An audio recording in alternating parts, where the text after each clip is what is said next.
स्थापकाय च धर्मस्य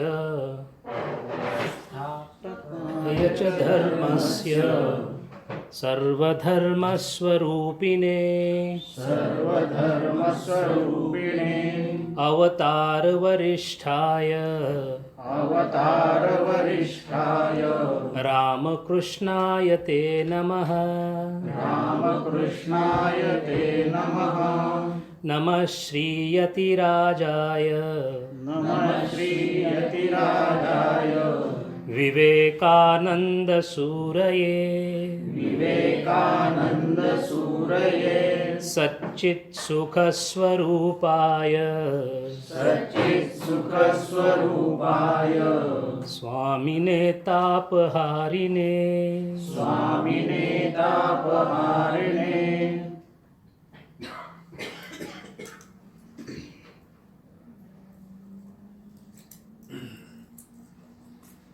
आज विवेकानंदांची जयंती साधारण 100-125 वर्षापूर्वी खऱ्या अर्थाने वेदांत केसरी सिंहाच्या गर्जनेने आपल्या हिंदू धर्माचं महत्त्व सगळ्या विश्वाला ज्यांनी विशद करून सांगितलं, ज्यांच्या येण्याने त्यांनी सांगितल्याप्रमाणे एखाद्या विजेचा लोळ साऱ्या विश्वावर आदळावा तसे ते आदळले. स्वामीजींचं स्वतःचं भाकीत असं आहे की येत्या 100 ते 200 वर्षामध्ये माझ्या केसांना सुद्धा साप पकडण्यासाठी या विश्वातले लोक धडपड करतील आणि मग त्यांना खरा विवेकानंद काय आहे ते कळेल. आज विवेकानंदांच्या चरित्राची माला आपण पाहतच आहोत. ज्ञानाच्या 7 पातळ्यांमधली पहिली पातळी जी शुभेच्छा या नावाची आहे, त्याचा विस्तार होण्यासाठी संतांचं देवांचं गुणगान करावं असं सांगितलेलं आहे.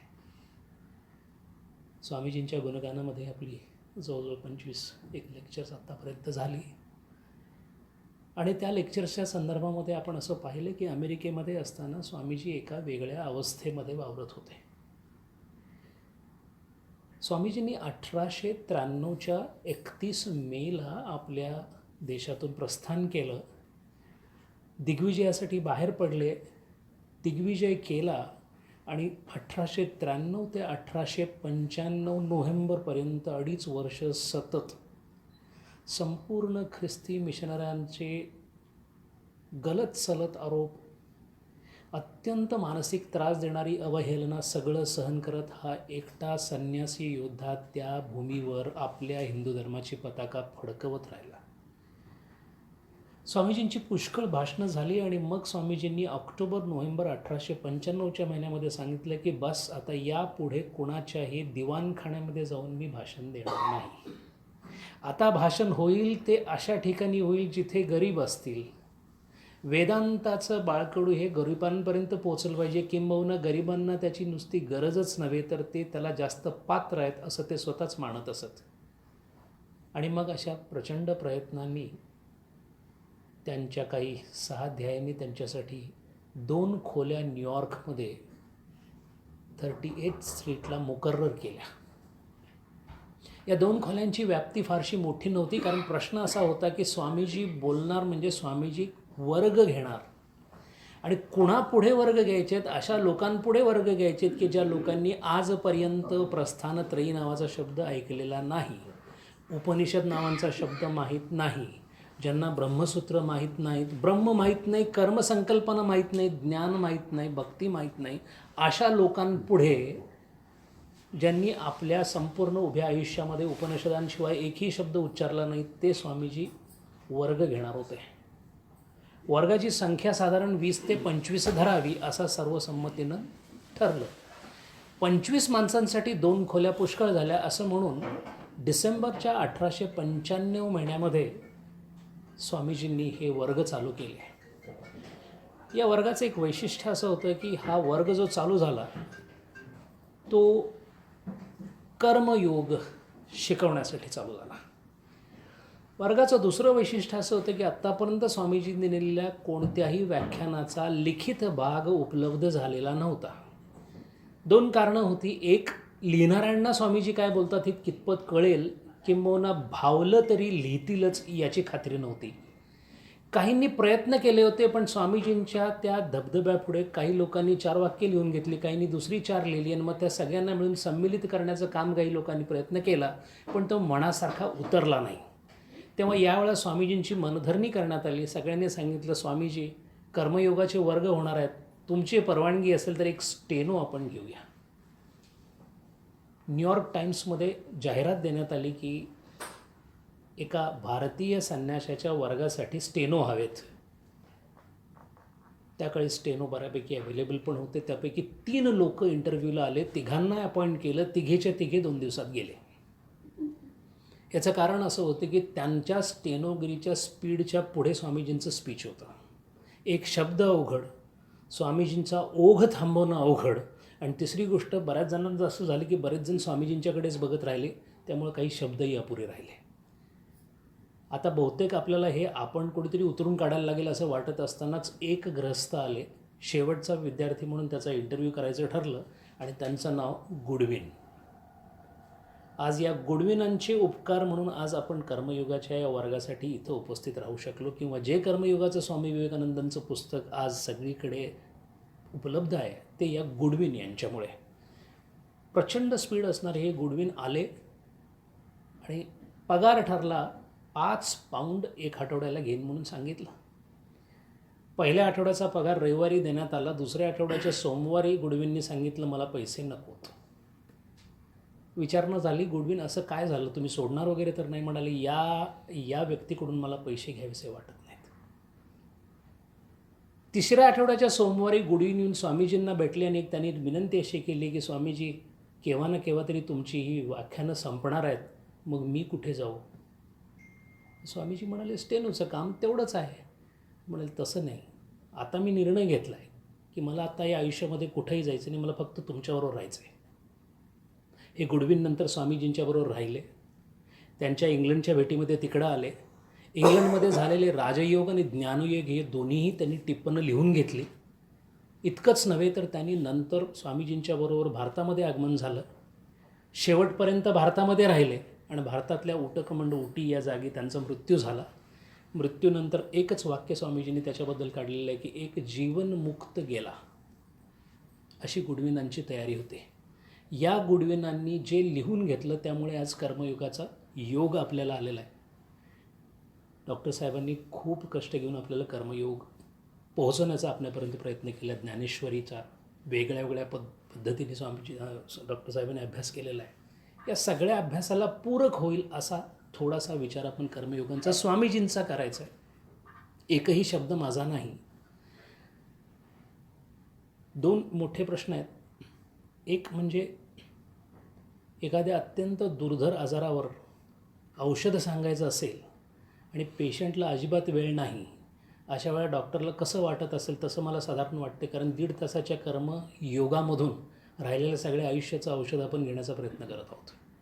दुसरी गोष्ट आणि अत्यंत दुरापास्त गोष्ट अशी आहे की एखाद्या काजव्याला कितीही विनंती केली तर तो आपल्या पाठीवर सूर्य घेऊन प्रकाश कसा असतो ते दाखवायला येऊ शकत नाही. तसा हा थोडासा प्रयत्न आहे. जे चुकेल ते माझं आहे, जे बरोबर येईल ते स्वामीजींचं आहे. त्यांनीच पुढं केले, त्यामुळे त्यांच्या आशीर्वादाने आपण बघूया स्वामीजींना काय म्हणायचं आहे. कर्मयोग आपल्याला नवीन नाही आहे. कर्मयोगाची ढोबळ रूपरेषा का होईना पण आपल्यापर्यंत पोचलेली आहे. आणि म्हणूनच स्वामीजींचा कर्मयोग पाहण्याची आज एक संधी अशी येते की स्वामीजींनी कर्मयोगाकडे कोणत्या पद्धतीने पाहिलं आहे पाहण्यासारखं आहे. स्वामीजींचं पहिलं तिथं जे व्याख्यान झालं त्या व्याख्यानाचं नाव होतं कर्म आणि चारित्र्य. स्वामीजींनी सुरुवात चारित्र्यापासून केलेली आहे आणि सगळ्यात पहिलं वाक्य जर त्या पहिल्या भाषणामध्ये कुठं उद्गारलं असेल तर कर्माची व्याख्या काय इथून स्वामीजींनी सुरुवात केली आहे. धातू सांगितला आहे क्रू आणि त्याच्यापासून कर्म असा शब्द आला आणि स्वामीजींनी असं सांगितलं कर्म आणि त्याच्यामध्ये अद्यवृत त्याचं फल या दोहोला मिळून कर्म म्हणतात. आणि याच्यातून फल बाजूला केलं की जे राहतं त्याला कर्मयोग म्हणतात. अशी सुटसुटीत व्याख्या स्वामीजींनी करून टाकली. जर तुम्ही कर्म करत असाल आणि त्याच्यामध्ये फल नसेल, म्हणजे कर्माला फल येईलच पण ते कर्म जर तुम्हाला लिंपत नसेल तर तो कर्मयोग होईल, आणि कर्माबरोबर जर फल असेल तर ते केवळ कर्म होईल, असं स्वामीजींनी सांगितलं.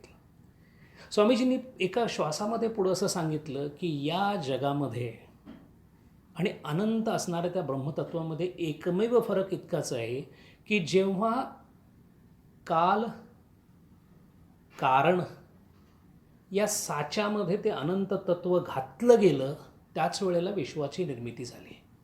म्हणून कर्म हे केवळ विश्वात किंवा जगामध्येच आहे. जो जगामध्ये नाही त्याच्यासाठी कर्म नाही. आपण सगळे जगामध्ये आहोत, तेव्हा जगामध्ये असणं म्हणजेच कर्म करणं, किंबहुना जगामध्ये अस्तित्वात असणारी प्रत्येक व्यक्ती मी कर्म करू शकत नाही असं म्हणूच शकत नाही, असं स्वामीजींनी सांगितलं. स्वामीजी एक पाऊल पुढं जाऊन म्हणाले की कर्म जर करायचं नसतं तर तुम्ही या विश्वामध्ये आहात, या वाक्यावर, या विधानावर माझा विश्वाससुद्धा बसू शकत नाही. स्वामीजींनी हळूहळू कर्माची व्याख्या पुढं नेली आणि ते असं म्हणाले की एखाद्या शांत सरोवरामध्ये एखादा छोटासा दगड मारल्यानंतर ज्या लहरी उठतात, दगड हे त्याचं कारण, लहर हा त्याचा परिणाम. आणि स्वामीजी इथं त्यांच्या खासियतमधून पुढे येतात आणि म्हणतात, जेव्हा एक लहर आलेली आहे तेव्हा अशा लहरी पुन्हा पुन्हा येत राहतील याची खात्री पहिल्या लहरीतच असते. हे कर्माचं खास वैशिष्ट्य आहे. एक कर्म एकदा झाल्यानंतर त्याचा जो परिणाम आहे तो परिणाम केवळ एका परिणामाने संपत नसून त्या कर्माचा परिणाम त्याच प्रकारच्या लहरी पुन्हा पुन्हा प्रक्षेपित करण्याची ताकद आपल्याकडे ठेवतो. म्हणून कर्माला स्वामीजींनी प्रचंड महत्त्व दिलं. स्वामीजी म्हणाले, या कर्माच्या बाजूला या विश्वातच राहून कर्मापासून मी अलिप्त राहीन असे म्हणणारे काही महाभाग आहेत. पण स्वामीजींच्याच व्याख्येमध्ये त्यांनी सांगितले की 20 million amongst 20 million people I have not come across one, असं ते स्वतःच म्हणाले. याचा अर्थ बहुतांश लोकांना कर्माच्या मधूनच जावं लागेल. आणि म्हणून स्वामीजी म्हणाले की कर्माच्या योगाला कोणत्याही प्रकारचा तरणोपाय नाही. एकाच दमामध्ये कर्म करावं लागेल आणि एकाच दमामध्ये कर्म तुम्हाला लिंपता कामा नये. या दोन्ही गोष्टी जेव्हा एका दमात सांगितल्या जातात तेव्हा स्वामीजींनी त्या कर्माची व्याप्ती हळूहळू आता पुढे वाढवायला सुरुवात केली. स्वामीजींनी पहिल्यांदाच असं सांगितले की कर्म करायचं हे निश्चित आहे. आता प्रश्न असा येतो, कशासाठी करायचं? आणि मग स्वामीजी एका मूलभूत प्रश्नाकडे येतात, what is the motive of life, असा प्रश्न त्यांनी तिथे विचारला. जीवनाचं उद्दिष्ट काय आहे? आज हा प्रश्न जर आपल्याला विचारला गेला तर याची असंख्य उत्तरं येऊ शकतील. स्वामीजींनी तितकी उत्तरं तिथे देऊनसुद्धा टाकली. पहिल्या वर्गाला साधारण 70 लोकांची उपस्थिती होती. दोन्ही वर्ग तिसऱ्या दिवशी भरून व्हायला लागले. नंतर लोक बाहेर बसायला लागली. नंतर जिन्यावर गेली. नंतर जिन्याच्या खाली गेली. नंतर काही लोकांनी खिडकी उघडायला सांगितली, कारण खिडकीतून स्वामीजी बोललेलं ऐकायला मिळावं अशी साधारण 150च्या आसपास ती संख्या गेली. 250 हा जास्तीत जास्त असणारा समुदाय होता. 2 खोल्यामध्ये हे वर्ग झाले. स्वामीजींनी प्रत्येकाला विचारलं, what is the motive of life, आणि प्रत्येकाने सांगितलं. स्वामीजींनी सगळ्यांची उत्तर ऐकून त्याला एका वाक्यामध्ये सम्मिलित करून टाकलं, यश, कीर्ती, सत्ता, संपत्ती, प्रतिष्ठा याच्या पलीकडे मोटिव्ह तुम्हाला कुठे दिसतच नाही. मी जन्मलो तेव्हा माझ्या जन्माला काहीतरी उद्दिष्ट असलं पाहिजे, आणि माझं उद्दिष्ट जन्माण्यामागचं एकमेव स्वामीजींनी सांगितलं ते म्हणजे ज्ञान, ज्ञान आणि ज्ञान. Happiness cannot be motive of life. Swamiji म्हणतात, जे जीवनाचा आनंद,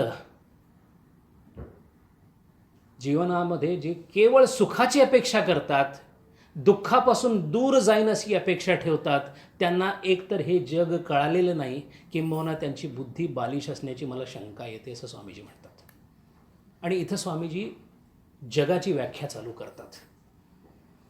जग हे सुख आणि दुःखाने भरलेलंच असेल. या जगामध्ये तसूभरी फरक कोणाच्या काम करण्याने पडलेला नाही. या जगामध्ये आनंदाचं 1% तुम्ही वाढवू शकत नाही. दुःखाची 1% तुम्ही कमी करू शकत नाही. दुःखाचं एका ठिकाणाहून निघणं आणि दुसऱ्या ठिकाणी जाणं याच्या व्यतिरिक्त आपल्याला फारशी हालचाल त्यामध्ये करता येत नाही. स्वामीजी म्हणतात मुळात अनंत तत्वाच्या केवळ अस्पेक ऑफ लाईफ असा शब्द वापरला आहे. अनंत असणाऱ्या त्या ब्रह्मतत्वाच्या एका अंगुली मात्र कणासारखं हे विश्व आहे. ते अत्यंत शांत आहे. ते केवळ स्पेस, टाईम आणि कॉज असं म्हणतात स्वामीजी. या तिन्हांच्या मुशीत ओतलं गेलं म्हणून जग निर्माण झालं. तेव्हा त्या जग उत्पत्तीचा पहिल्यांदा हेतू आपल्याला पाहायला लागेल. सगळ्यांनी आपले कान सावरले. स्वामीजी जगाच्या उत्पत्तीचा हेतू सांगणार आहेत. आणि स्वामीजी सांगितलं जगाच्या उत्पत्तीला हेतू नाही. कारण ज्याच्या कार्याला हेतू असते त्या कार्याला आसक्ती असण्याची शक्यता असते. आणि म्हणून अनासक्त असणारा जो ईश्वर तो निर्हेतुक पद्धतीने अथक कधीही विश्रांती न घेता आपलं हे कर्माचं जे जगडवाळ चक्र आहे तो चालू ठेवतं असं स्वामीजीने सांगितलं. आता स्वामीजी म्हणाले जर ज्ञान तुमचं उद्दिष्ट असेल तर सुख दुःख का उद्दिष्ट नाही? सुखी व्हावं असं सगळ्यांना वाटतं पण ते उद्दिष्ट का असू शकत नाही? आणि मग स्वामीजी असं म्हणाले की या जगामध्ये जे सुख आणि दुःख आहे हे त्याचं स्वरूप आहे. म्हणून ही गोष्ट स्वामीजी म्हणाले या जगामध्ये आत्तापर्यंत जन्माला आलेला अत्यंत श्रेष्ठ कर्मवीर कोण असेल तर ते गौतम बुद्ध आहेत. स्वामीजी म्हणाले अवतारी पुरुष येऊन गेलेत ज्यांनी बाह्य परिस्थितीतून आपल्यामध्ये आंतरिक बदल घडवला आणि संत पदाला पोचले असेही येऊन गेलेत. पण केवळ आणि केवळ कर्मावर विचार करून ज्यांनी आपली प्रगती साधली असा श्रेष्ठ कर्मवीर ज्याच्या बुद्धी आणि हृदयाचा संगम इतका सुंदर पद्धतीने झाला होता ते म्हणजे गौतम बुद्ध असं स्वामीजींचं मत होतं. ते म्हणाले गौतम बुद्धांनी कोणत्याही प्रकारच्या तत्त्वज्ञानात न जाता सगळ्यात पहिल्यांदा आर्यसत्य सांगितलं. त्यातलं पहिलंच आर्यसत्य सांगितलं जग दुःखाने भरलेलं आहे.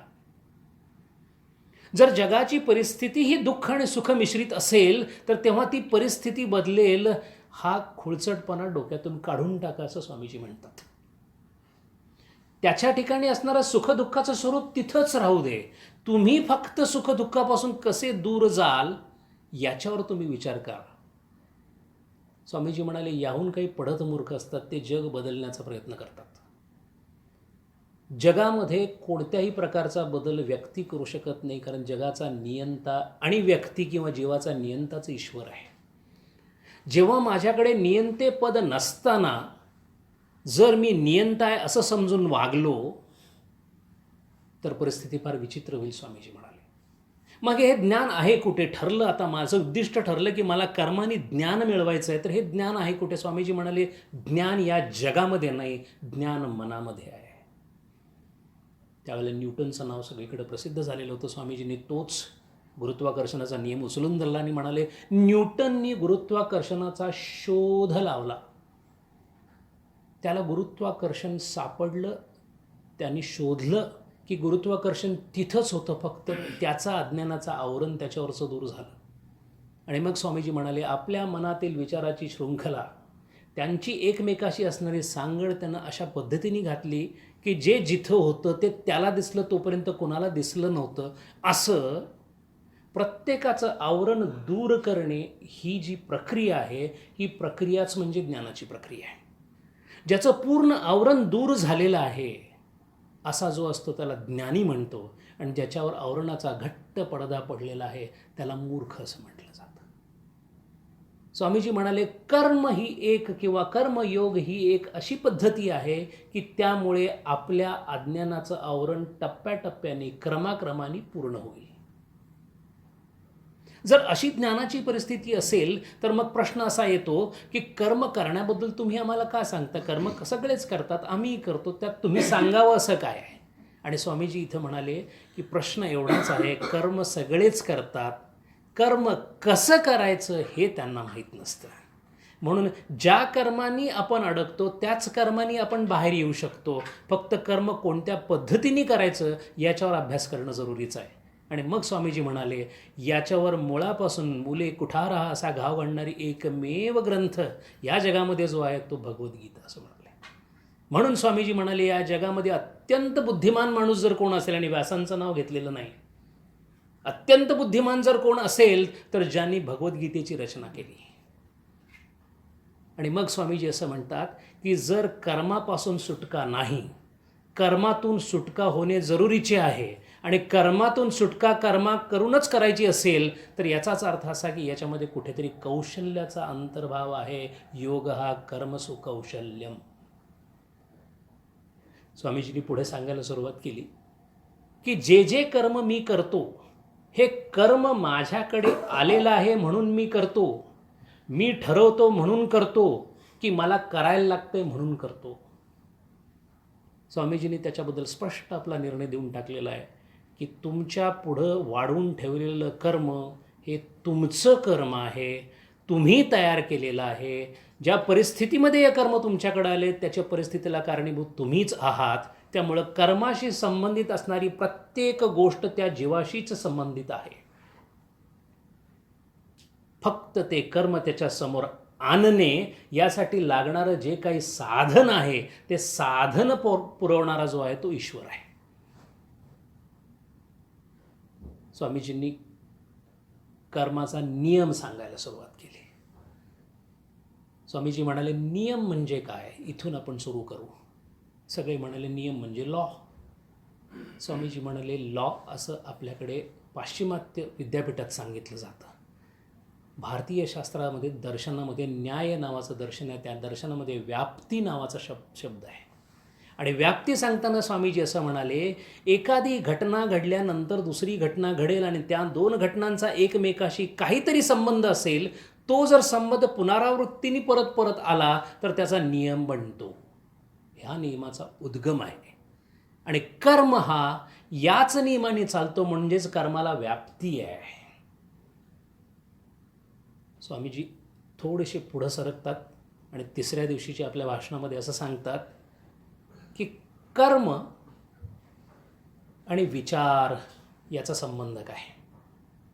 स्वामीजी म्हणतात मानसिक आणि शारीरिक दोन्हीही कर्मच आहेत, पण मी शारीरिक कर्मांना फार कमी महत्त्व देतो, मानसिक कर्मांना मी जास्त महत्त्व देतो. प्रश्न असा विचारला गेला व्याख्यानामध्ये कुणीतरी की माझ्या मनामध्ये एखादी गोष्ट आली तर मला त्याचं पाप लागेल की पुण्य लागेल. स्वामीजी म्हणाले लग्न झालेलं आहे का. तो म्हणाला हो. लग्न झालेल्या अशा गृहस्थाश्रमीच्या मनामध्ये एखाद्या स्त्रीचा विचार जरी आला you will rot in Hale.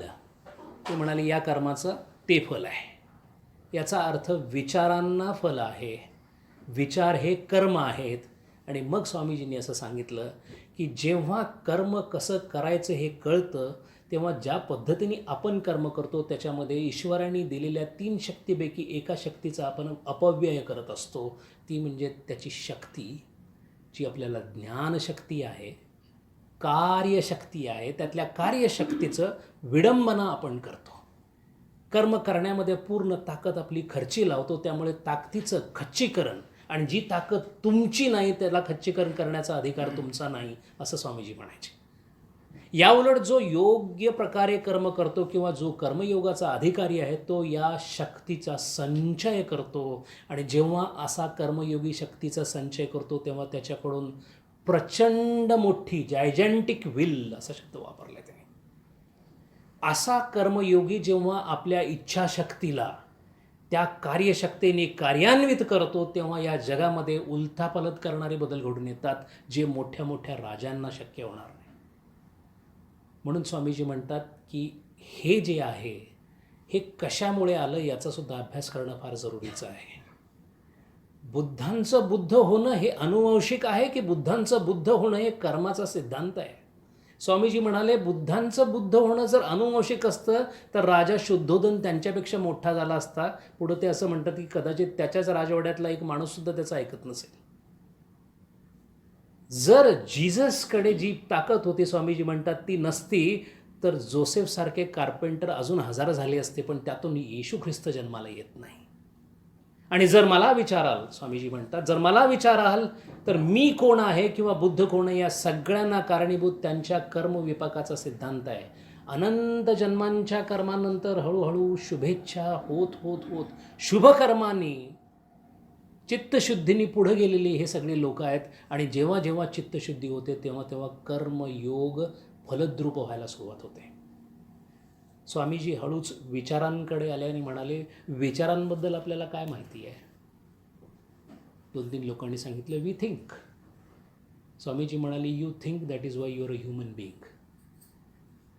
But think जेव्हा होतं, जेव्हा आपण विचार करतो, तेव्हा मनामध्ये आलेला विचार स्पंदनाच्या रूपाने बाहेर पडतो. आणि स्वामीजींनी कर्मयोगाला कसं जोडले पाहण्यासारखं आहे. जेव्हा जेव्हा आपण एखाद्या गोष्टीचा विचार करतो, चांगली गोष्ट असो वाईट गोष्ट असो, विचारांची स्पंदनं बाहेर पडतात. स्वामीजी म्हणाले एखाद्या संगीतातल्या वाद्याला जर एक झंकार काढला, त्याच्या तारेवर जर एक तार छेडली, तर त्याच्यातून निघणारी कंपनं त्या हवेच्या माध्यमातून माझ्या कानावर येऊन आदळतात आणि मला त्याच्यातून सूर निघाल्याचं कळतं. त्याच्याच बाजूला 10 वाद्य त्याच कंपनांनी वाजली तर सगळी वाद्य एकाच कंपनात वाजतायत याचं मला ज्ञान होतं. आता मला कोणत्या कंपनांनी ते वाजतात हे सांगता येणार नाही, पण हे वाद्य सगळी एकामेकाच्या कंपनांनी वाजतात. याला त्यांनी असा एक शब्द वापरला की जणू काही एका वाद्याला दुसऱ्या वाद्याची दया यावी या पद्धतीने ते सगळे एकमेकांशी संबंध प्रस्थापित करू इच्छितात. स्वामीजी म्हणाले विचार करताना नेमकं असंच होतं. जेव्हा एखादी वाईट व्यक्ती वाईट विचार करते तेव्हा ती विचार करताना किती नुकसान करते याचं स्वामीजींनी फार सुंदर उदाहरण दिलेलं आहे. विचार वाईट जेव्हा असतात तेव्हा त्या विचाराची प्रक्षेपणं बाहेर पडतात. ही बाहेर पडलेली प्रक्षेपणं जी आहेत ती त्याच प्रकारच्या विचारांच्या आजूबाजूला जे ज्यांचे विचार आहेत त्या विचारांशी ते समतुल्य होऊन जातात. आणि त्याने वापरलेला शब्द म्हणजे the bad thoughts then potentiate the bad thoughts of others. म्हणून स्वामीजी म्हणाले नेहमी विचार करून पहा वाय देर इज ॲडिक्शन. व्यसन का लागतं. जर एखाद्याने एखादा मद्याचा प्याला घेतल्यानंतर त्याला आनंद झाल्यानंतर दुसऱ्या दिवशीपासून तो गेलाच नाही असं होत नाही.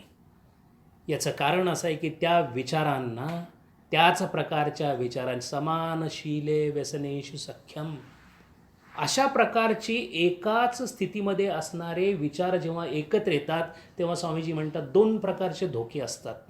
एक माझ्या विचारांनी मी जग कलुषित करतो, कारण माझ्याकडून निघालेले वाईट विचार जेव्हा दुसरा कोणी वाईट विचार करायला लागेल तेव्हा त्याला ते जाऊन मिळतील. आणि जेव्हा मी वाईट विचार करेन तेव्हा बाहेरचे वाईट विचार माझ्याकडे ओढले जातील.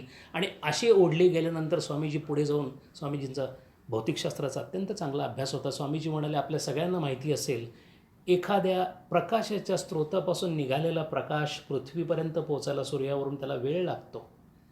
इतक्या प्रचंड वेगाने येऊनसुद्धा तो पोचायला त्याला वेळ लागतो. त्याहूनही जास्त वेळ ज्या विचारातून जी स्पंदनं निघाली आहेत ती स्पंदनं त्या वस्तूपर्यंत पोचायला वेळ लागतो. आणि ती वेळ लागण्याची जी वेळ आहे त्याचं जे गणित आहे ते गणित तुम्हाला आम्हाला कळण्यासारखं नाही आहे. म्हणून सर्व धर्मान् परित्यज्य मामेकं शरणं व्रज. सर्व धर्मान् परित्यज्य याचा एक अर्थ असा सुद्धा काढला गेला आहे की धर्म अधर्म पार्थात तुला कळण्यासारखे नाही आहेत, कारण याचा कर्माशी संबंध आहे. धर्म स्त्रोत आहे, धर्म प्रकाश आहे, कर्म त्याची सावली आहे.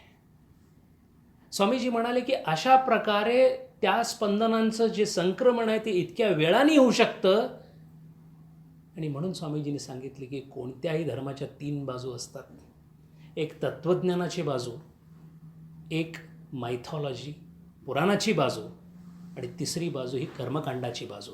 स्वामीजी म्हणाले या तिघींपैकी एकाला सोडणारा जरी कोणी असेल तर तो महामूर्ख ठरेल. कारण ज्या तत्त्वज्ञानाची गोष्ट होते ते इतकं तरल आहे की ते साधारणपणे कोणत्याही माणसाच्या बुद्धीच्या आवाक्यात सहज येणार नाही. जोपर्यंत तो आवाका नाही तोपर्यंत त्यांनी तत्त्वज्ञानापेक्षा कर्मकांडाकडे आणि पुराणांकडे आपलं लक्ष पुरवलेलं बरं. आणि मग स्वामीजी म्हणाले आमच्या महाभारतामध्ये जेव्हा भीष्माचार्यांना शरपंजरी जावं लागलं तेव्हा भीष्माचार्यांना स्वतःला सिद्ध असून कळू शकलं नाही याचं कारण काय. आणि याचं कारण म्हणजे त्यांच्या त्या कुविचारांचं संक्रमण त्या काळापासून या काळापर्यंत चालू होतं, ते महाभारताच्या रणांगणापर्यंत आलं. स्वामीजी म्हणते प्रत्येक करत असलेल्या कर्माने अशी बीजे रोवली जातात. प्रत्येक विचार कृतीत परिणित होईल असं नाही, पण याचा अर्थ प्रत्येक विचार हे कर्म असल्यामुळे कर्माप्रमाणे ते पुढं जातच राहील. जो कृतीमध्ये आणेल त्याचा फल आणखीन दाट होईल. म्हणून कबीर महाराज म्हणतात तन जाता है तो जाने दे, मन मत जाने दे. स्वामीजी पुढं सांगताना असं म्हणतात, जर असं संक्रमण विचारांनी होणार असेल तर आता प्रश्न असा येतो की मी कोणतं कर्म करू. तुमचे हे म्हणणे बरोबर आहे की मला कर्म करावंच लागेल, ते मला फल सोडून करावं लागेल. मला हेही मान्य आहे की ते करण्याचे एक कौशल्य आहे. आता प्रश्न असा येतो की मग कोणतं कर्म करावं आणि कोणतं कर्म करू नये, किंवा केलेलं कर्म हे अनासक्त आसक्त आहे, योग्य अयोग्य आहे, कर्तव्य अकर्तव्य आहे, हे कसं कळावं. आणि मग स्वामीजींनी आपले पुढचे जे प्रवचन आहेत ती त्या दिशेनं वळलेली आपल्याला दिसतात. स्वामीजींनी असं सांगितलेलं आहे की जेव्हा जेव्हा तुम्ही एखादं कर्म करता तेव्हा त्या कर्माची योग्यता ही केवळ आणि केवळ शास्त्रावर तपासून पाहावी. कारण कर्तव्य आणि नैतिकता, स्वामीजी म्हणाले, कर्तव्य आणि नैतिकता या कधीही स्थिर असत नाहीत. जे माझ्या दृष्टीने कर्तव्य आहे ते दुसऱ्या दृष्टीने अधर्म होऊ शकतो, आणि जे दुसऱ्याला अधर्म आहे ते माझ्या दृष्टीने धर्म होऊ शकतो. 5 पुरुषांची एक स्त्री असू शकते किंवा नाही हा आज नीतिमत्तेचा विषय होऊ शकतो. महाभारतात त्यावेळेला तो नीतिमत्तेचा विषय नव्हता. म्हणून स्वामीजी म्हणतात की आपल्या नीतिमत्तेवरून दुसऱ्या कोणाची तरी नीतिमत्ता पाहणं याच्यासारखा मूर्खपणा नाही. मग प्रश्न असा येतो की मी जिथं आहे, स्वामीजी म्हणतात याचं सगळं उत्तर भगवद्गीतेमध्ये आपल्याला मिळेल. ते म्हणतात, भगवद्गीतेने सांगितल्याप्रमाणे ज्या जन्मामध्ये माझा जन्म झाला, ज्या परिस्थितीमध्ये मी आहे आणि ज्या आश्रमामध्ये मी आहे त्यानुसार माझी कर्माची व्याप्ती ठरते आणि तिथंच त्याची योग्यता आणि सुयोग्यता कळते. या तुमच्या आजूबाजूला असणाऱ्या तुमच्या परिस्थितीला आणि त्यात असणाऱ्या धर्माला स्वधर्म असं नाव आहे. आणि स्वामीजी म्हणतात, कधीही तुम्ही जिथे आहात, ज्या परिस्थितीत आहात त्याच परिस्थितीमध्ये कौशल्याने कर्म करायचं आहे, दुसऱ्या कोणाच्या तरी परिस्थितीत जाऊन करायचं नाही. स्वधर्मे निधनम श्रेयः परधर्म भयावह. स्वामीजी पुढे सांगायला गेले आणि म्हणाले की कर्म करताना तुम्हाला असं वाटेल की मी हे चांगलं कर्म करतोय. स्वामीजीने एका शिष्याला तिथं आलेल्या लेखाला विचारलं की काय चांगलं कर्म काल काही झालं. हो म्हणाला, झालं, काल मी एका बेगरला पैसे देऊन आलो आहे, दान करून आलो मी. तर स्वामीजी म्हणाले, तुम्हाला असं वाटते की हे शुभकर्म आहे? हो आहे, पण तो असं केल्यामुळे त्यांनी स्वतःचं काम करायचं थांबवलं, मग ते अशुभ कर्म होणार नाही? तो म्हणाला, मला कसं कळेल तो काय करणार आहे, काय मुद्दाम बसलाय की काय बसलाय? आणि मग स्वामीजींनी सांगायला सुरुवात केली, मी आत्ता तुमच्याशी बोलतोय. म्हणाले स्वामीजी, कसं वाटतं? ते म्हणले, प्रत्यक्ष देव बोलल्यासारखं वाटतंय. तुम्हाला आनंद होतोय? ते म्हणाले, खूप आनंद होतोय मला. पण तुम्हाला सगळ्यांना आनंद होत असेल तरी माझ्या तोंडामध्ये जे असंख्य मायक्रोब्स, छोटे जीवाणू मरत आहेत, ते सगळे मला शिवाय घालत आहेत की हा माणूस तोंड का उघडतोय. कोणतंही कर्म शुभ असू शकत नाही, कोणतंही कर्म अशुभ असू शकत नाही. स्वामीजींनी स्पष्ट सांगितलं, जगामधलं कोणतंही कर्म केवळ शुभ आणि केवळ अशुभ असूच शकत नाही, ते शुभाशुभ मिश्रितच असतं. आणि मग स्वामीजी म्हणतात, आता मात्र फार मोठा यक्षप्रश्न आपल्या पुढे उभा राहतो. एक तर तुम्ही म्हणता कर्म करायलाच हवं, दुसरं म्हणता कर्म करण्याची एक पद्धत आहे तीही अवलंबायला हवी, तिसरं असं म्हणता की ते शुभाशुभ मिश्रितसुद्धा असतं. म्हणजे याचा अर्थ मी प्रत्येक केलेल्या कर्माला जरी मी शुभकर्म म्हणत असेल तरी मला अशुभांचं फळही घ्यावंच लागेल. आणि स्वामीजी म्हणाले, अशीच परिस्थिती आहे, असं विचारांती आपण येतो आणि मग त्याच वेळेला आपल्याला कळतं की जगामध्ये एक ग्रंथ असा आहे, त्याचं नाव भगवद्गीता आहे, ज्याच्यामध्ये हा प्रश्न धसास लावलेला आहे. आणि तो प्रश्न अशा पद्धतीने धसास लावलेला आहे. स्वामीजी म्हणतात, शुभ असो किंवा अशुभ असो ते कर्म आहे ना, तेव्हा त्याप्रमाणे ते फल देणार आहे ना. प्रश्न एवढाच आहे की ते फल मला देणार आहे की नाही याच्यावर मला विचार करायला लागेल. त्याच्यातून शुभ येईल की अशुभ येईल त्याच्याशी माझा काहीही संबंध नाही, तो प्रकृतीचा नियम आहे. आणि एवढ्याच एका कारणासाठी जेव्हा कृष्ण भगवान स्वतः म्हणतात की अरे मी त्यांना मारून टाकलेलं आहे, म्हणजे सगळ्यांना मारणारा हे शुभकर्म आहे की अशुभ कर्म आहे? आणि दुसरा जो म्हणत होता की मी यांना मारू शकत नाही, मारणं हे फार मोठा गुन्हा आहे, त्याला मात्र प्रज्ञावांशचं भाष्यच आहे असं म्हणणारे. म्हणजे जो सगळ्यांना वाचवावं म्हणत होता ते आपल्याला शुभकर्म वाटलं, ते त्यांच्या दृष्टीने अशुभ कर्म होतं. म्हणून कर्माच्या व्याख्येमध्ये आणि व्याप्तीमध्ये स्वामीजी म्हणाले खूप फरक आहे. रामचंद्र प्रभूंना वनवासाचा त्याग, वनवास घ्यायला सांगितल्यानंतर लक्ष्मणांचे शब्द काही साधे नाही आहेत.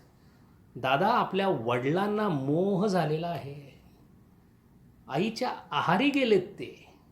आणि असा मदांध झालेला जरी पिता असला तरी असल्या पित्याचं ऐकावं हे काय धर्म आहे, हे काय कर्म आहे? प्रभू रामचंद्र म्हणतात, तू फक्त मी सांगतो ते अनुकरण कर. जाबालू ऋषी बाजूला बसलेले आहेत. जाबाली ऋषी हे त्या काळचे फार मोठे तार्किक होते. त्यांनी तर्काने हा प्रश्न सोडवायचा ठरवला. रामाला विचारलं, रामा सगळं ठीक आहे, प्रभू तुम्ही जाणार आहात ना, हरकत नाही, मला एक गोष्ट सांगा, तुम्ही गेल्याने सुख कोणाला होईल? राम म्हणाले, वचनपूर्तीचं सुख मलाच मिळेल ना, कारण तो माझं कर्म आहे, ते माझं धर्मही आहे, माझं कर्मही आहे ते. म्हणजे तुम्ही एकटे सुखी व्हाल, किती लोक दुःखी होतील?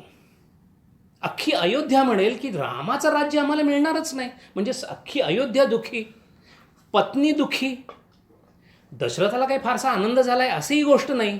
एक दोन लोक आहेत ज्यांना कदाचित आनंद होईल, पण बाकी सगळेच दुःखी आहेत. तुम्ही एकट्याच्या सुखासाठी एवढ्या लोकांना दुःखी करता?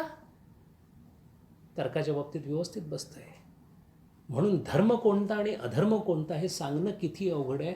म्हणून भगवान म्हणतात, धर्म अधर्माचं तू सगळं सोड, माम एकम शरणम व्रज. मी सांगतो, आणि नुसतं सांगतो नाही, अहम त्वयि, तुझ्या सगळ्या पापांचं मी माझ्याकडे घेतो, निवारण मी करतो. कर्मन की गती न्यारी. कर्म कसं चालतं हे कळणं फार अवघड आहे, असं स्वतः स्वामीजी सांगतात. बडे बडे नयन दिये मुर्गन को. छान वाटतं, हरणाला फार छान सुंदर डोळे दिलेले आहेत, फक्त त्या डोळ्यांमुळेच त्याला सगळीकडे पळायला लागतं. बडे बडे नयन दिये मुर्गन को, बन बन फिरत उभारी. मूर्ख को तुम राज दियत हो, पंडित बनत भिकारी. कर्माच्या मागची गती, कर्मना गहनो गती. कारण कोणत्या कर्माचं फल कोणत्या वेळेला तद्रूप झालेलं आहे हे कळणं अत्यंत अवघड आहे. काही कर्म काही काळातच, साधी गोष्ट आहे, तापलेल्या तव्यावर हात ठेवल्यानंतर फल यायला वेळ लागत नाही. पण शरपंजरी पडलेल्या भीष्माचार्यांचं मात्र फल इतक्या वर्षांनी फलद्रूप झालं, इतक्या जन्मांनी फलद्रूप झालं. त्यामुळं कोणतं कर्म केव्हा कुठे कशा पद्धतीने कोणत्या परिस्थितीत फलद्रूप होईल हे सांगता येत नाही. म्हणून स्वामीजी म्हणतात, याचा इतका अभ्यास करण्यापेक्षा या सगळ्याच जगडवाळापासून दूर कसं जाता येईल याचा विचार करणे म्हणजे कर्मयोग. मग स्वामीजी असं म्हणतात, जर कर्म शुभ आहे की अशुभ आहे मला कळत नाही, हे कर्म कशाचा विपाक आहे हे मला कळत नाही, ती परिस्थिती माझ्या हातात नाही, मग एक साधं काम करणं. या कर्माला जेव्हा जेव्हा फलं द्यायचं असतं तेव्हा तेव्हा त्याचा अधिकारी हुडकत फिरत असतो की हे फल आहे, हे कोणत्या झाडाचं कोणी बी लावलं होते, त्याच्या पदरात जाऊन ते टाकायचं आहे. तू फक्त एक काम कर, तू तो पदरच पसरू नकोस. जेव्हा जेव्हा कर्म करशील तेव्हा तू त्याचा कर्ता होऊ नकोस. काही माणसांनी प्रश्न विचारला, काम मी करायचं, कर्म मी करायचं आणि मी करता होऊ नको, हे कसं शक्य आहे? स्वामीजी म्हणाले, त्याच्यासाठी फार सुंदर आमच्याकडे सांगितलेलं आहे. कामच दुसऱ्यासाठी करायचं. आता जर काम मी माझ्यासाठी केलेलं नसेल तरी शुभ असो अशुभ असो जे काय असं माझा काहीच संबंध नाही, कारण मी सोडचिठ्ठी लिहून दिलेली आहे. परोपकार हा पुण्याय पापाय परपीडनम, स्वामीजींनी तिथे शब्द वापरला आहे. स्वामीजी म्हणाले, कोणत्याही कर्माच्या सुयोग्यतेची व्याख्या करणं शक्य नाही, पण काही तत्व मात्र वैश्विक आहेत. त्यातलं सगळ्यात मला आवडलेलं आणि शास्त्रांनी गौरवलेलं तत्व म्हणजे परोपकार हा पुण्याय पापाय परपीडनम. माझ्याकडून अशी कोणतीही गोष्ट होऊ नये की ज्याच्यामुळे दुसऱ्याला त्रास होईल. हा व्यतिरेकाचा भाग झाला. अन्वयाचा भाग असा आहे, माझ्याकडून परोपकारच व्हावा. सगळ्यांना कुतूहलाचा विषय झाला. स्वामीजी आता कर्माकडून परोपकाराकडे आलेत. त्याच्या दुसऱ्या दिवशी स्वामीजींचा परोपकार या विषयावर प्रवचन झालं. स्वामीजींनी परोपकाराबद्दल जे विचार सांगितले ते कर्मयोगाशी संयुक्त आहेत म्हणून आपण सांगतो, कारण तो कर्मयोगाचा भाग आहे. स्वामीजी म्हणाले, जो कर्मयोगी आहे त्याच्या कर्मामध्ये परोपकाराचा जवळजवळ सगळाच भाग आहे. जेव्हा तुम्ही स्वतःसाठी कोणतंही काम करत नाही तेव्हा जे जे करता तो परोपकारच असतो. परोपकार जेव्हा करतो तेव्हा अनासक्ती आपसुकच येते. आणि स्वामीजी म्हणाले, परोपकाराचं सगळ्यात मोठं कार्य जर कोणतं असेल तर हे विश्व जे तुमच्यापुढं परमेश्वराने उभा केलं, हे तुम्हाला परोपकाराची संधी देण्यासाठी उभं केलेलं आहे. आणि मग स्वामीजी म्हणाले, कसा शब्द आहे परोपकार? कुणावर उपकार झाले? जर मी एखाद्या जे का रंजले गांजले त्यांची जर मदत केली असेल तर मी त्यांच्यावर उपकार केले की माझ्या चित्तशुद्धीसाठी त्यांनी मला संधी केली म्हणून त्यांनी माझ्यावर उपकार केले? स्वामीजी म्हणाले, जो जो उपकार करण्यासाठी संधी देतो, कारण त्याच्यावर तुम्ही उपकार करतच नाही, ते त्याच्या कर्मानुसार त्याला परमेश्वराने दिलेलं असतं, त्याच्यासाठी तुमचा हमाल म्हणून वापर केलेला असतो. स्वामीजींनी कुली असा शब्द वापरला आहे. मग असा प्रश्न आहे की जर मी इथे जिवंत असेन तर माझ्या जीवनामध्ये जे जे काही मला मिळालेलं आहे ते ते सर्व देण्यासाठी आहे. ज्ञान यज्ञ तपश्च 18व्या अध्यायामध्ये सगळं याचं वर्णन आलेलं आहे. आता प्रश्न असा आहे की जर सगळंच द्यायचं असेल आणि माझं जगणं हे दुसऱ्यासाठी असेल तर कर्माचा लेप मला लागण्याची शक्यता नाही. आणि या सगळ्या करण्यामध्ये दोन गोष्टी स्वामीजी सांगतात तुम्हाला मिळतील. एक, दुसऱ्यांसाठी केलेल्या कार्यामध्ये स्वतःच्या अहंकाराचं खच्चीकरण होतं. देत राहा, एक वेळ अशी येईल की तुम्ही इतके विनम्र झालेले असाल, स्वामीजी म्हणतात तुमचा स्वतःचा अश्वमेध यज्ञ होणार नाही पण अहममेध यज्ञ होईल. त्यांचा शब्द आहे. असं अहममेध यज्ञाचं उत्थापन तुमच्या आयुष्यामध्ये यावं असं स्वामीजी म्हणतात. स्वामीजींनी पुढे आणखीन काही महत्त्वाचे सिद्धांत सांगितले. स्वामीजी सिद्धांतामध्ये असं म्हणतात की जर असं कर्म करायचं असेल तर मग मला काय त्याच्यात नाहीच आहे, there is nothing in it for me, असं वाटून नैराश्य येणार नाही का? स्वामीजींनी त्याच्यावर फार उत्तर चांगलं दिलेलं आहे. स्वामीजी म्हणाले, ज्याची हळूहळू दुसऱ्यांसाठी काम करण्याची प्रवृत्ती वाढते तशी तशी त्याच्यामध्ये परमेश्वराची शक्ती संचय वाढत जातो. आणि परमेश्वराची शक्ती ही कधीही एका अंगाने येत नाही, ती आली तर त्याच्या तिन्ही अंगाने येते. त्यामुळे तो सच्चित सुखाचा त्याला अनुभव यावाच लागतो. जसा त्याला सच्चित सुखाचा अनुभव येईल तसा तसा त्याला देण्यातली गोडी लागेल. जशी देण्यातली गोडी लागेल तशी तशी त्याची अनासक्ती वाढत जाईल. जशी जशी त्याची अनासक्ती वाढत जाईल तसं तसं त्याला कळायला लागेल की मला किती लोकांनी माझ्या चित्तशुद्धीला मदत केलेली आहे. किंबहुना तो प्रत्येक भेटलेल्या व्यक्तीला आता जीव म्हणून भेटणार नाही, तो शिव म्हणून भेटायला लागेल. म्हणून स्वामीजी म्हणाले, या विश्वामध्ये जीवसेवा नावाची वस्तू नाही, जर असेल तर ती फक्त शिवसेवा आहे.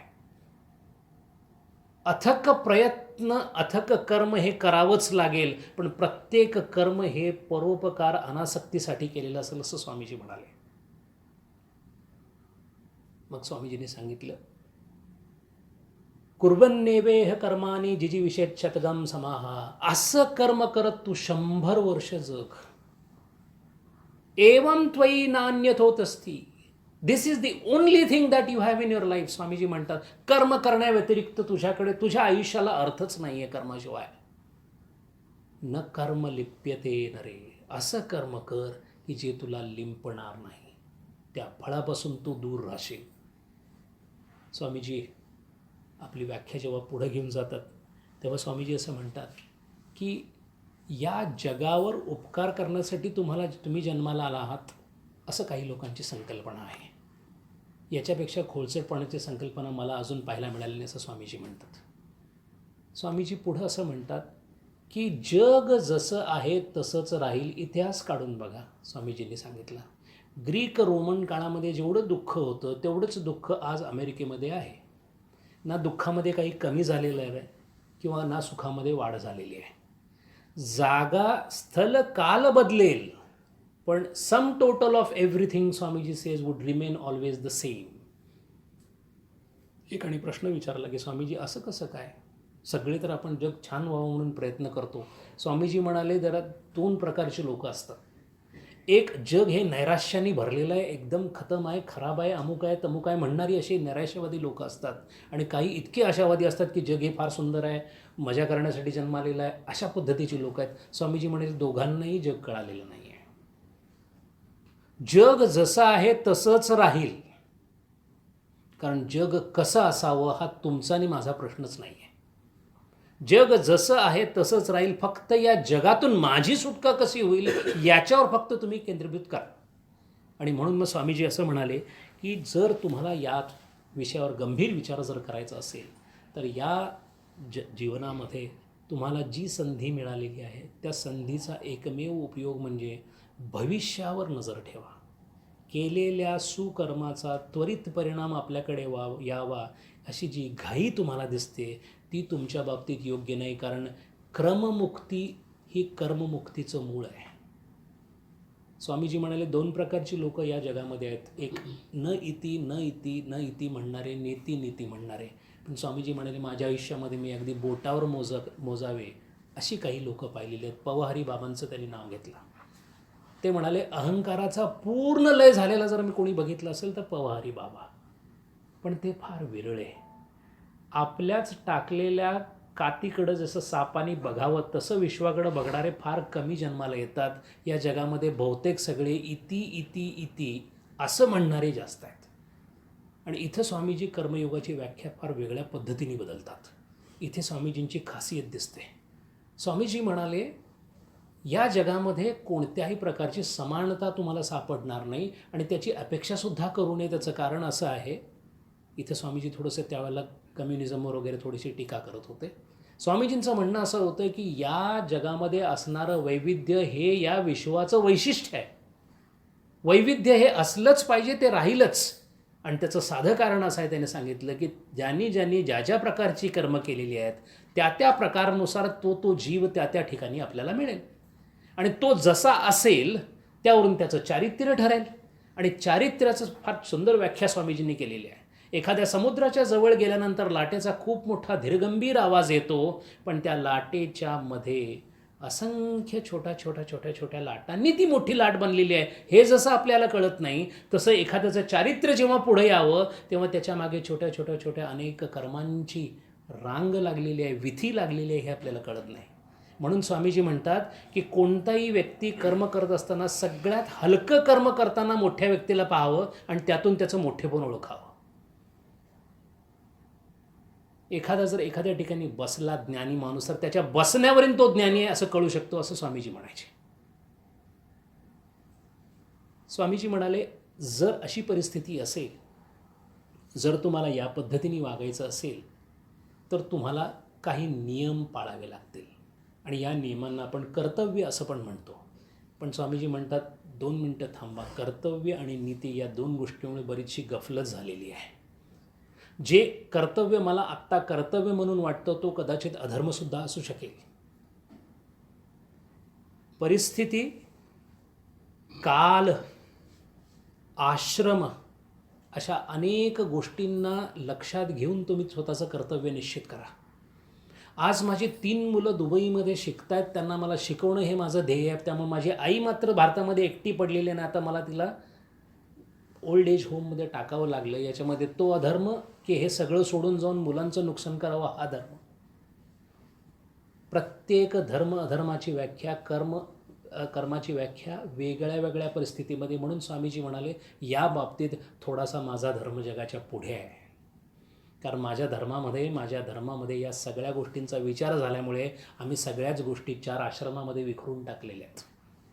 तुम्ही आश्रम पहा, तुमचं कर्म ठरेल.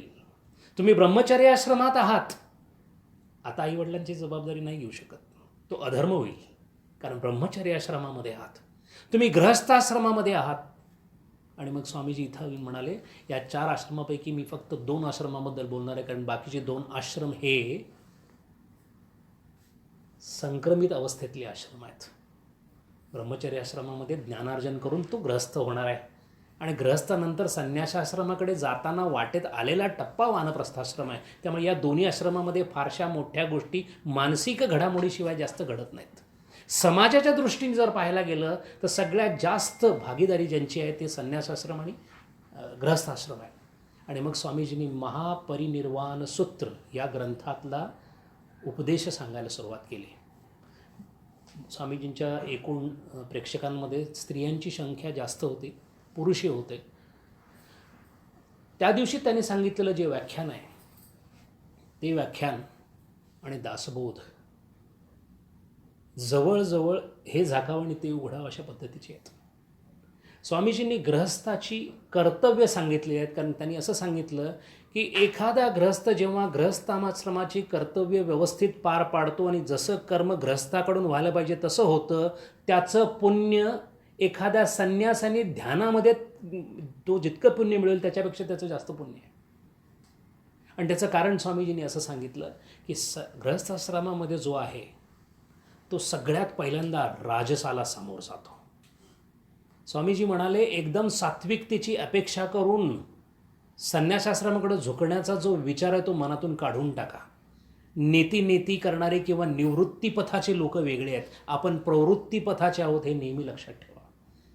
प्रवृत्ती पथातून दूर जाता येत नाही, म्हणून स्वामीजीने सगळ्यात पहिल्यांदा फार मोठं एक वाक्य सांगितलं, जो गृहस्थ वित्तार्जन करत नाही तो धर्माला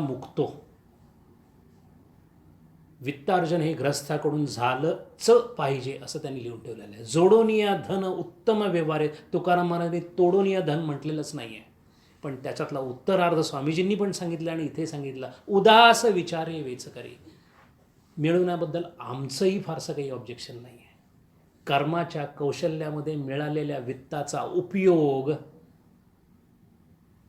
माझ्यासाठी नाही, याचाच अर्थ मिळालेल्या वित्ताशी माझी आसक्ती नाही. म्हणून गृहस्थाच्या धर्मामध्ये स्वामीजींनी पहिल्यांदा कर्तव्य असं सांगितलेलं आहे की गृहस्थाश्रमी जो आहे त्यांनी अहिंसेचा पुरस्कार करू नये. आत्ता आपल्याला समर्थांचे शब्द आठवतात, धटाशी धट उद्धटाशी उद्धट. स्वामीजी म्हणतात, ज्याच्याकडे प्रचंड मोठी ताकद आलेली आहे त्यांनी क्षमा करावी. ज्यांनी ताकदीचा अंदाज घेतलेला नाही त्यांनी तर अजिबात करू नये, आणि ज्यांना ताकदच नाही त्यांनी तर त्याच्याबद्दल बोलूच नये. स्वामीजींनी स्वतःच्या काही मित्राचं उदाहरण दिलेलं. एक मित्र त्यांच्याकडे आला आणि म्हणाला, सगळं छान, तुझी पुस्तकं वाचली. बालमित्र होता, फार छान चाललं आहे. म्हणाला, काही प्रश्न नाही, काही नाही, 2 वेळची भाकरी मिळते, त्याच्यात चाललं आहे सगळं वगैरे. स्वामीजींनी त्याच्याकडे बघितलं आणि म्हणाले, तो म्हणाला, मी आता काय करू, म्हणजे पुढे साधनेला काय करू. स्वामीजी म्हणाले, तुला खोटं बोलता येतं का. तो म्हणाला, स्वामीजी तुमच्याकडे सल्ला विचारायला लागले तुम्ही, मला खोटं. ते म्हणाले, नाही, खोटं बोलायला सुद्धा काहीतरी थोडासा रजस लागतो, तेवढाही तुझ्याकडं नाही आहे.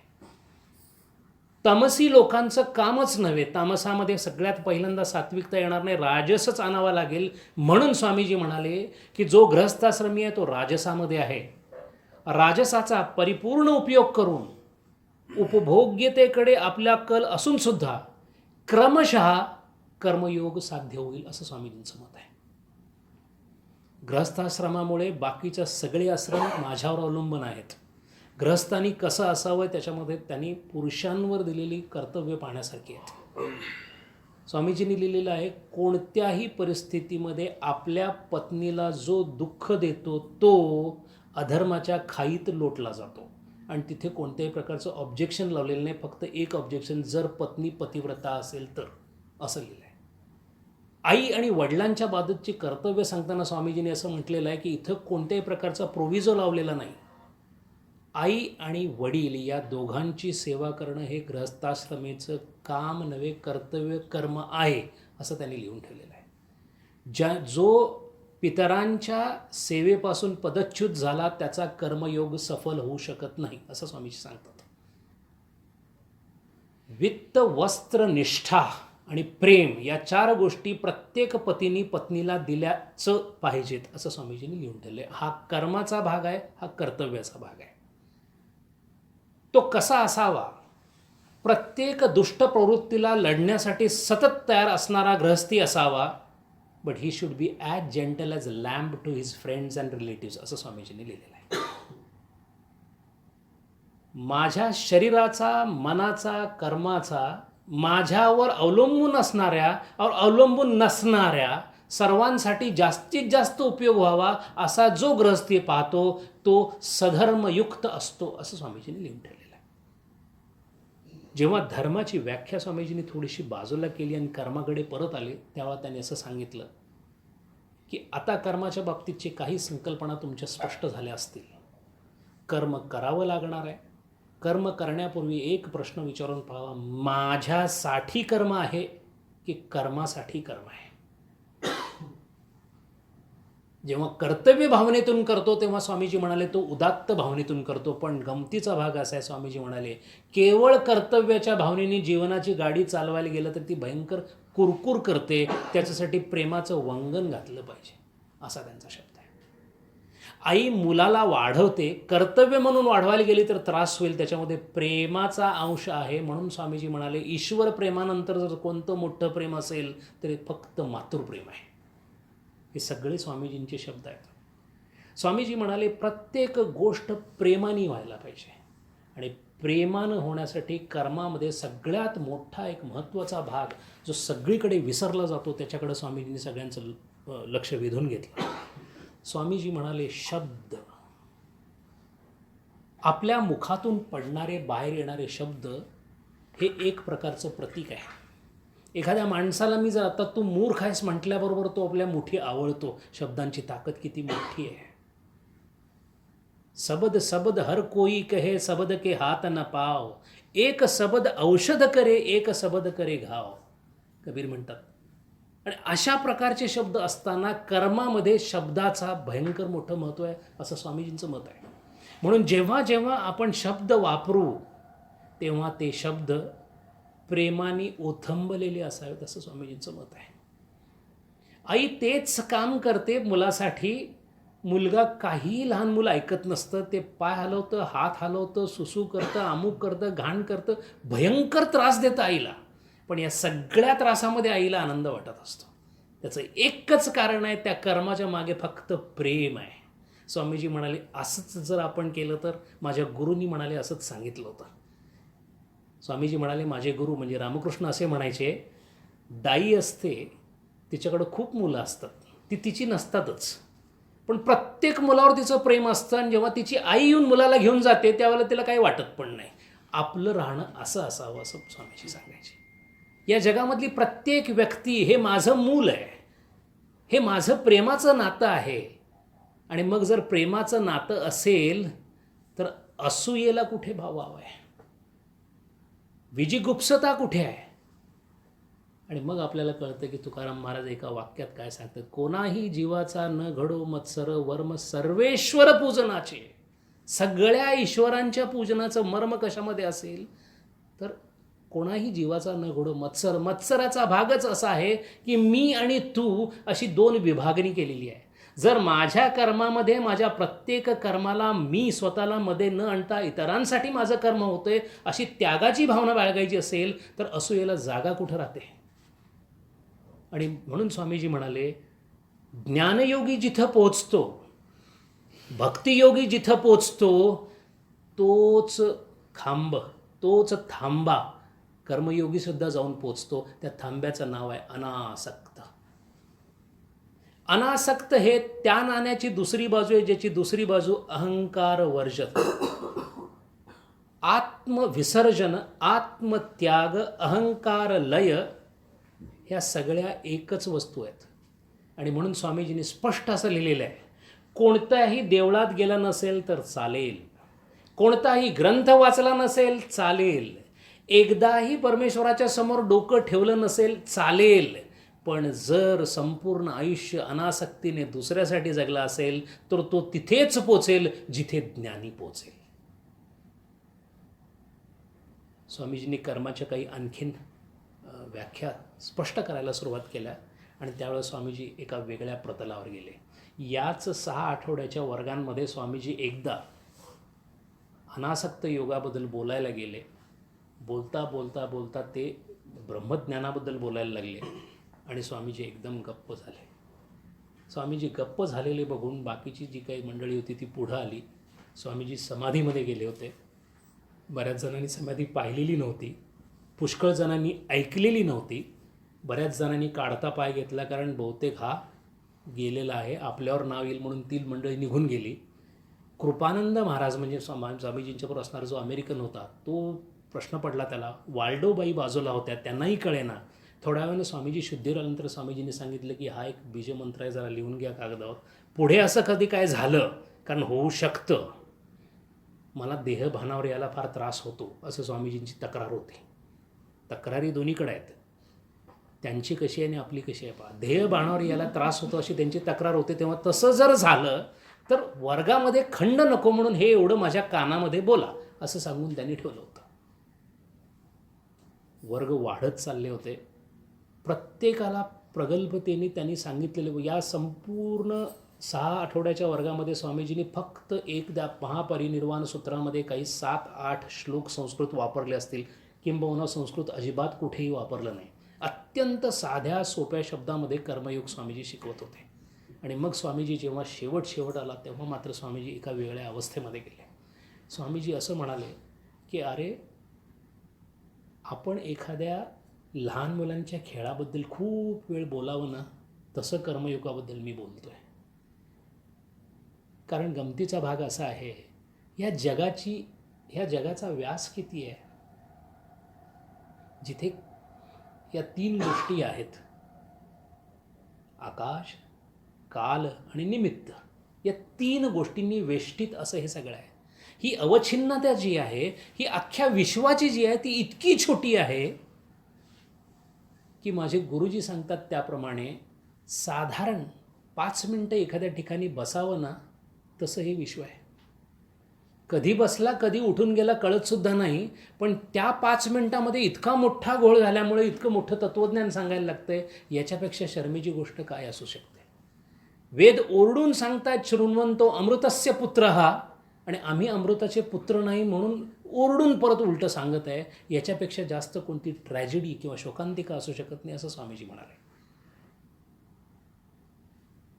रामकृष्ण परमहंसांचे जे वक्तव्य होतं, जे स्वामीजींनी उद्धृत केलं की या जगामध्ये माझं येणं हे केवळ माझ्या स्वस्वरूपाची म्हणजेच ज्ञानाचं, स्वतःच्या स्थितीचं ज्ञान करून घेणे, या पलीकडे माझ्या जीवनाला कोणताही अर्थ नाही. जेव्हा इतका उदात्त हेतू समोर येतो तेव्हा त्याच्या पुढं माझं प्रमोशन, माझं बाळ, माझी बायको, माझा चुलता, माझी काकी, माझे जन्मदिन, माझा मृत्यू, या सगळ्याच गोष्टी अत्यंत हलक्या ठरायला लागतात. बाजार में हूँ, दुनिया में हूँ, दुनिया का तलबगार हूँ, बाजार से गुजरा हूँ लेकिन खरीददार नहीं हूँ. हे कर्मयोगाचं वैशिष्ट्य आहे. स्वामीजी म्हणाले, कोणत्याही पद्धतीने तुम्ही कर्मयोगाला जवळ करू शकता, पण कोणतीही पद्धत तुम्ही जरी अवलंबली तर त्यातलं सगळ्यात महत्त्वाचं तत्त्व हेच राहील की जिथे मी नाही, जिथे आसक्ती नाही, तिथे तुम्हाला कोणत्याही गोष्टीची काळजी करायचं कारण नाही. स्वामीजी म्हणाले, सगळ्यांना मुक्त होण्याची इच्छा आहे, सगळे मुक्त होण्यासाठीच या विश्वामध्ये प्रयत्न करतात. स्वामीजींनी आपली व्याप्ती इतकी वाढवलेली आहे की स्वामीजी म्हणाले, सूर्य आपल्या कक्षेतून बाहेर जाऊ पाहतोय, पृथ्वी आपल्या कक्षेतून बाहेर जाऊ पाहते, तिला तिथं ठेवलं गेलं आहे. तारका आपल्या कक्षेतून बाहेर जाऊ पाहत आहेत. सगळे जीव आपल्या कक्षेतून बाहेर जाऊ पाहतात, कारण त्यांचं गंतव्यस्थान तेच आहे, जी त्यांची पूर्ण स्थिती, पूर्ण ब्रह्म आहे. कारण येणं तिथून झालेलं आहे, जाणं तिथंच व्हायचं आहे. बीच में दुविधा पड़ गई तो हो गए बाटा बाट, हम उतरे एक ही घाट से. आणि म्हणून स्वामीजी तिथं असं म्हणतात की या विश्वाकडे पाहताना आपली दृष्टी बदलून टाका. हे विश्वच मुळात त्याच्या दशांगुलापैकी एका अंगुलाच्या टोकावर बसेल इतकंसं आहे. कालाच्या सापेक्ष बंधनाने तुम्हाला ते खूप मोठं वाटत असेल, पण हे मोठं नाहीच आहे. स्वामीजी म्हणतात, अख्खं विश्व अत्यंत तरल अशा मनामध्ये मावलेलं आहे. आणि त्यामुळे तुम्ही जो काही योग कराल तो त्या मनावरच करायला लागेल, कारण मन एव मनुष्यानां कारणं बंधमोक्षयोः. आणि म्हणून कर्मयोग मनापासून सुरू होतो, विचारांमध्ये संक्रमित होतो आणि कृतीमध्ये अनुशील होतो. म्हणून माझ्या कृतीने, माझ्या विचाराने, माझ्या आजूबाजूला असलेल्या सगळ्या विश्वाला जोपर्यंत मी भरभरून देईन, शुभेच्छा माझ्याकडून ओसंडून राहतील आणि माझ्याकडे जे असेल, यल्लभसे निज कर्मोपाते वित्तम तेनम विनोदय चित्तम, माझ्या निजकर्मानी जे माझ्याकडे आले तेच माझं वित्त, याच्यापेक्षा जास्त वित्त येऊ शकत नाही. तेव्हा जे जसं जैसी स्थिती आहे तैशापरी राहे, कौतुक तूप आहे संचिताचे. जेव्हा तुम्ही कर्मापासून दूर झालेलं असता तेव्हा कर्माचा खेळ बघायला बरा वाटतो. तुकाराम महाराज आपल्या स्थितीमध्ये बसून जगाचा खेळ बघत होते. बजीचाए अतफाल है दुनिया मेरे आगे, छोट्या लोकांचा खेळ आहे. होता है शबेश रोज तमाशा मेरे आगे. अशा प्रकारचा कर्माचा जो सिद्धांत स्वामीजींनी सांगितला, त्या सिद्धांताच्या मागे स्वामीजींचा स्वतःचा अभ्यास, कर्मयोगाबद्दल केलेले त्यांनी स्वतः ज्या पद्धतीचं ते कर्म करत होते, एकाच वेळेला ज्ञानी, एकाच वेळेला कर्मयोग, एकाच वेळेला राजयोगावर प्रभुत्व असा, आणि भक्तीमध्ये तर ते ओसंडून वाहत होते त्याच्याकडे. अशा चारही योगांचं संमिश्रण असणारी अशी ही व्यक्ती, असा हा योद्धा संन्यासी, असा हा वेदांत केसरी 6 आठवडे न्यूयॉर्कमधल्या त्या 38 स्ट्रीटवर कर्मयोग या प्रवचनांमध्ये गरजत राहिला. स्वामीजींची ही पुस्तकं अगदी फ्रीली गुगल्सपासून सगळीकडे आहेत, ती घ्यावीत. त्याच्यामध्ये आपल्या जीवनाला प्रचंड चांगलं वळण लावण्याची फार मोठी ताकद आहे. आणि स्वामीजींनी सांगितल्याप्रमाणे जो त्या मार्गावर जातो, तेव्हा त्या मार्गावर जाण्याची बुद्धी देणारा जो आहे, तोच त्याला त्या मार्गावर पुढे घेऊन जातो. हरिओम. ओम पूर्णमद पूर्णमिदं पूर्णात् पूर्णमुदच्यते पूर्णस्य पूर्णमादाय पूर्णमेवावशिष्यते. ओम शांति शांति.